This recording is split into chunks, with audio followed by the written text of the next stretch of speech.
Hi, I'm Nash. So I'm gonna tell you about the history of genetic engineering.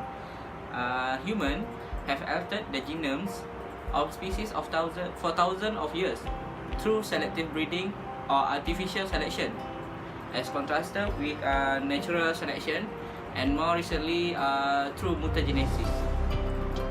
Genetic engineering as the directed manipulation of DNA by humans outside breeding and mutation has only existed since 1917. In 1972, Paul created the first recombination of DNA molecules by combining DNA from the monkey virus SV40 with that of the Lambda virus. In 1972, uh, Herbert Boyer and Stanley Cohen created the first transgenic organism by inserting antibiotic-resistant genes into the plasmid of an E. coli bacterium. This achievement led to concern of scientific community about potential risk from genetic engineering. In 1972, Genentech, the first ever genetic engineering company, was founded by Herbert Boyer and Robert Swanson, and a year later, the company produced a human protein in E. coli. The first field trials of genetically engineered plants occurred in France and the USA in 1986. Tobacco plants were engineered to be resistant to herbicides. In 1994, the European Union approved tobacco engineered to be resistant to the herbicide. Sorry. In 1995, potato was approved safe by the Environment Protected Agency after having been approved by the FDA, making it the first pesticide producing crop to be approved in the USA. In 2010, scientists at the J. Craig Venter Institute created the first synthetic genome and insert it into an empty bacterial cell. The resulting bacterium, named Cynthia, could replicate and produce protein. 4 years later, this was taken a step further when bacterium was developed that replicate a plasmid containing a unique base pair, creating the first organism engineered to use an expand genetic alphabet. In 2013, researchers report the first use of CRISPR, a technique which can be used to easily specifically alter the genome of almost any organism. That's all for history. My name is Harmizi, and today I'm going to tell you about genetic engineering. What is genetic engineering? Genetic engineering, also called genetic modification. It is direct manipulation of an organism genome using biotechnology. It is a set of technologies used to change the genetic makeup of cells, including the transfer of genes within and across species boundaries to produce improved or novel organisms.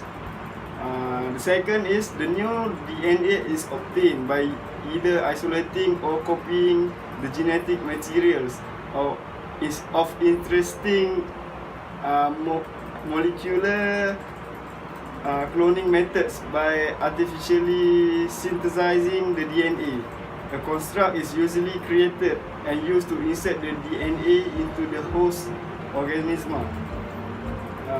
As well as inserting genes, the process can be used to remove or knock out.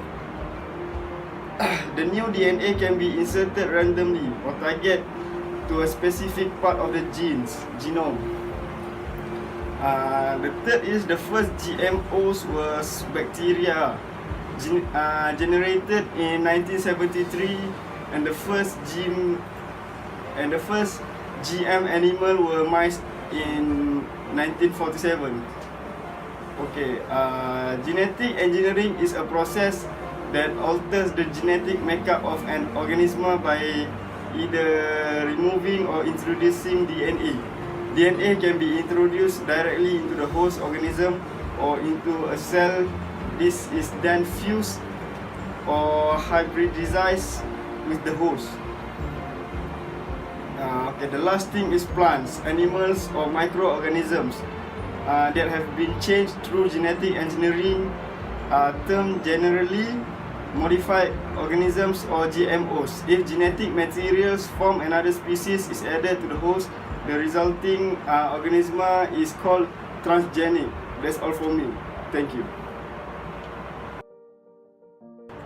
Hi, my name is Ahmad Afizakam Zulkifli. You can call me Afiq. Okay, now I will explain a few examples of genetic engineering. Okay, first of all, number one is cloning. Okay, one of the most controversial uses of genetic engineering has been cloning, or produce a genetically identical copy of an organism. Okay, so the example is the first ever sheep named Dolly has been cloned by a scientist. Okay, now the second point is glow-in-the-dark cats.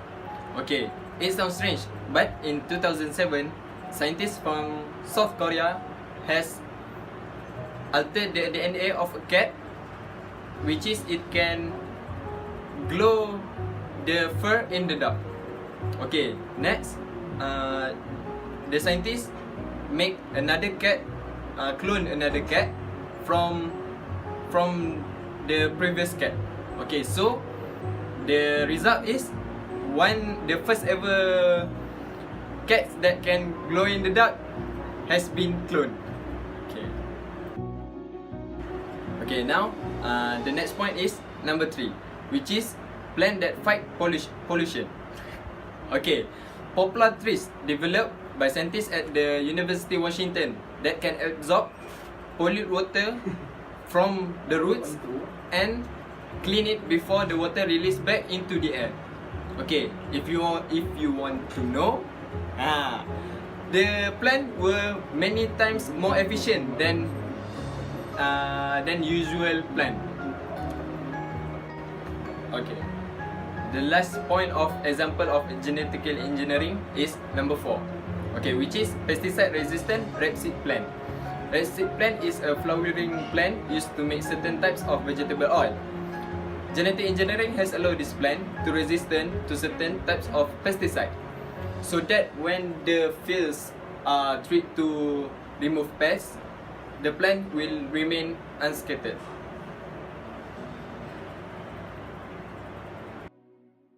Okay, now I will tell you about the application of genetic engineering.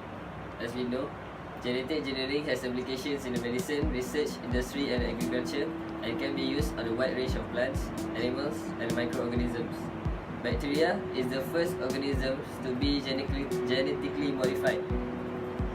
It can have plasmid DNA inserted containing new genes that code for medicines or enzymes that process food and other substrates. Okay, now I will tell you about the application of genetic engineering in medicine. Genetic engineering has many applications to medicine that include the manufacturing of drugs, creation of model animals that mimic human condition, and gene therapy. One of the earliest uses of genetic engineering was to mass produce human insulin in bacteria. This application has now been applied to human growth hormones, colistin for treating infertility, human albumin, monoclonal antibodies, anti-nephrotic factors, vaccines, and many other drugs. Genetic engineering is used to create animal models of human disease. Genetically modified mice are the most common genetically engineered animal model. They have been used to study and model cancer, obesity, heart disease, diabetes, arthritis, substance abuse, anxiety, aging and Parkinson's disease. Potential cures can be tested against these mouse models. Also, genetically modified pigs have been bred with the aim of increasing the success of pig to human organ transplantation. Gene therapy is the genetic engineering of humans, generally by replacing defective genes with effective ones. The distinction between cure and enhancement can also be difficult to establish. Now, I will tell you the application of genetic engineering in research. Genetic engineering is an important tool for natural scientists. Genes and other genetic information from a wide range of organisms are transformed into bacteria for storage and modification, creating genetically modified bacteria in the process. Bacteria are cheap, easy to grow, clonal, multiply quickly, relatively easy to transform, and can be stored at negative 80 degrees Celsius almost indefinitely. Once a gene is transformed and once a gene is isolated, it can be stored inside the bacteria, providing an unlimited supply for research. Organisms are genetically engineered to discover the functions of certain genes. This could be the effect on the phenotype of the organism, where the gene is expressed or what the other genes it interacts with. These experiments generally involve the loss of function, gain of function, and tracking and expression. Loss of function experiments, such as in a gene knockout experiment, in which an organism is engineered to lack the activity of one or more genes. In a simple knockout, a copy of the desired gene has been altered to make it non-functional. This allows the experimenter to analyze the defects caused by the mutation and thereby determine the role of particular genes. It is used especially frequently in development biology. Gain of function experiments, the logical counterpart of knockouts. These are sometimes performed in conjunction with knockout experiments to more finely establish the function of desired gene. The process is much the same as that in knockout engineering, except that the construct is designed to increase the function of the gene, usually by providing extra copies of the gene or inducing synthesis of the protein more frequently. Tracking experiments which seek to gain information about the localization and interaction of the desired protein. One way to do this is to replace the wild type gene with a fusion gene, which is a juxtaposition of the wild type gene with a reporting element. While this is a useful technique, the manipulation can destroy the function of the gene, creating secondary effects and possibly calling into question the results of the experiment. Okay, Bismillahirrahmanirrahim. Assalamualaikum warahmatullahi wabarakatuh. Okay, my name is Ahmad Karol Abdul Zulkifli, and I'm going to introduce you about the industrial for the application. Okay, organisms can have their cells transformed into a gene coding for a useful protein such as enzyme, and so that they will overexpress the desired protein. Okay, the mass quantities for the protein that can be manufactured by growing the transformed organism into a bioreactor equipment using industrial fermentation and then purifying the protein. Some genes do not work well in bacteria, so yeast insect cells or mammalian cells can also be used. These techniques are used to produce medicines such as insulin, human growth hormone, and vaccine. Okay. Other applications of genetically engineered bacteria could involve making it perform tasks outside the natural cycle, actually, such as making biofuels, cleaning up oil spills, carbon and toxic waste, and detecting arsenic in drinking water. Okay, then for the agriculture, best known of the agriculture controversial applications for the genetic engineering is the creation of use of genetically modified crops or genetically modified livestock to produce genetically modified food. Okay, you guys must have a little bit confused about the genetic one. Okay, all of these things are being modified. Actually, the crops have been developed to increase production, increase tolerance to abiotic stress, alter the composition of the food, or to produce novel products. The first crops to be realized commercially on a large scale provide protection from the insect pests or tolerance to herbicides. Fungal and virus resistance crops have also been developed or are in development. This can make the insights with the management of crops easier and can indirectly increase the crops yield. Genetic engineering has potential application in conservation and natural areas management. Gene transfer through viral vectors has been proposed as a means of controlling invasive species as well as vaccinating threatened fauna and from disease. Okay, and that's all for me. Thank you.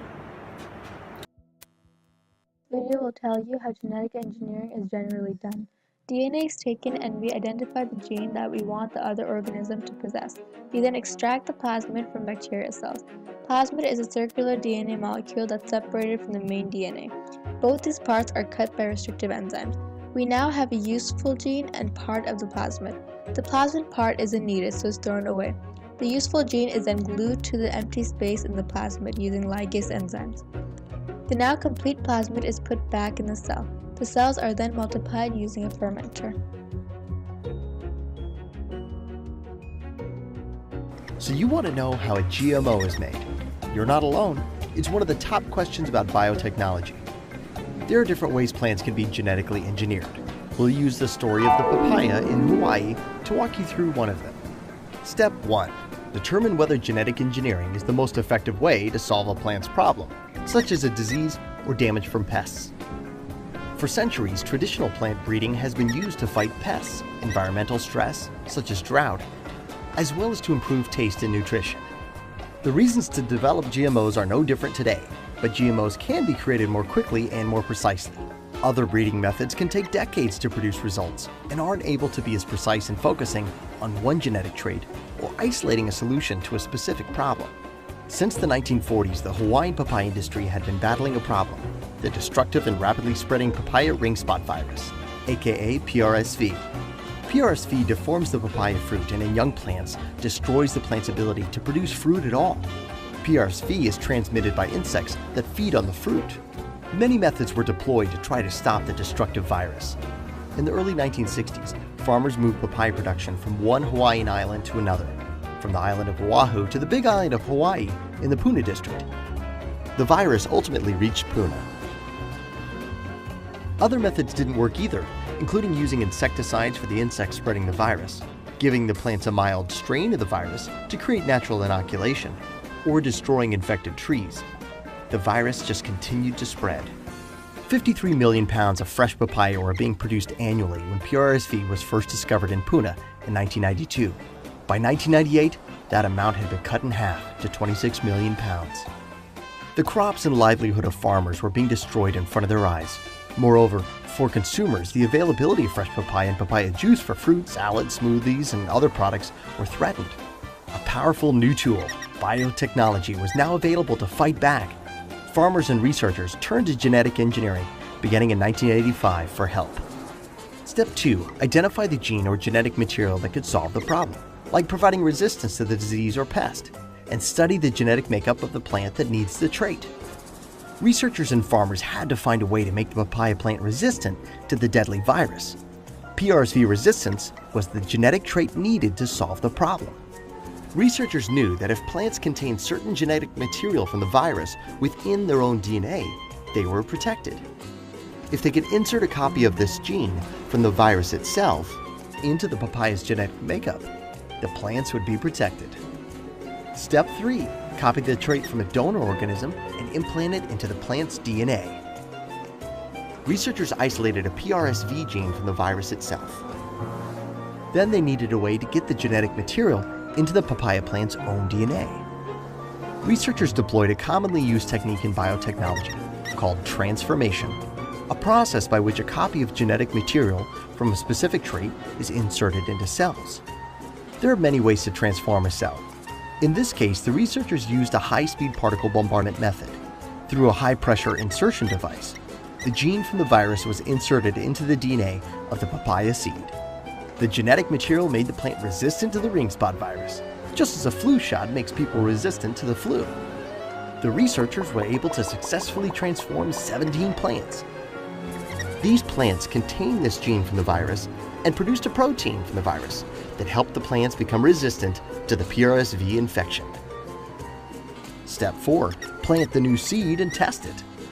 The final step was to plant the seeds and carefully test the resulting plants.